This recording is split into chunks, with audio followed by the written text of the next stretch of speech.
Hi, welcome to the channel of motivational stories. Today I will tell you my own experience. While waiting to pick up a friend at the airport in Portland, Oregon, I had one of those life-changing experiences that you hear other people talk about, the kind that sneaks up on you unexpectedly. This one occurred a mere 2 feet away from me.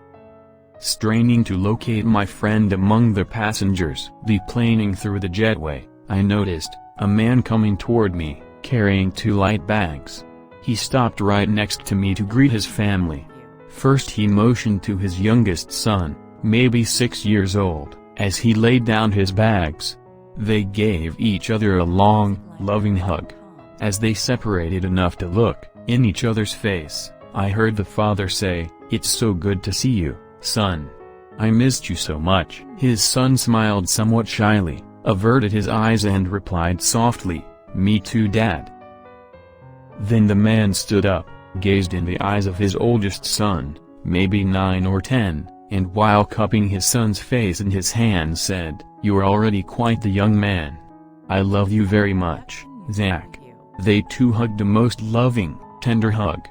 While this was happening, a baby girl was squirming excitedly in her mother's arms, never once taking her little eyes off the wonderful sight of her returning father. The man said, "Hi, baby girl," as he gently took the child from her mother. He quickly kissed her face all over and then held her close to his chest while rocking her from side to side. The little girl instantly relaxed and simply laid her head on his shoulder. Motionless in pure contentment, after several moments, he handed his daughter to his oldest son and declared, "I've saved the best for last," and proceeded to give his wife the longest, most passionate kiss I ever remember seeing. He gazed into her eyes for several seconds and then silently mouthed, "I love you so much." They stared at each other's eyes, beaming big smiles at one another, while holding both hands. For an instant they reminded me of newlyweds. But I knew by the age of their kids that they couldn't possibly be.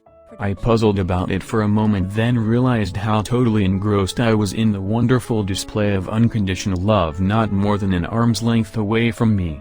I suddenly felt uncomfortable, as if I was invading something sacred, but was amazed to hear my own voice nervously ask, "Wow. How long have you two been married?" "Been together 14 years total, married 12 of those," he replied, without breaking his gaze from his lovely wife's face. "Well then, how long have you been away?" I asked. The man finally turned and looked at me, still beaming his joyous smile. 2 whole days. 2 days. I was stunned. By the intensity of the greeting, I had assumed he'd been gone for at least several weeks, if not months. I know my expression betrayed me. I said almost offhandedly, hoping to end my intrusion with some semblance of grace, and to get back to searching for my friend, "I hope my marriage is still that passionate after 12 years. The man suddenly stopped smiling.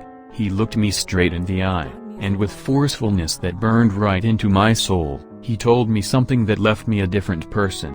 He told me, "Don't hope, friend. Decide." Then he flashed me his wonderful smile again, shook my hand and said, "God bless you, dear." If you like the story, then please like, share and subscribe for more motivational stories. Thank you for watching. Stay happy.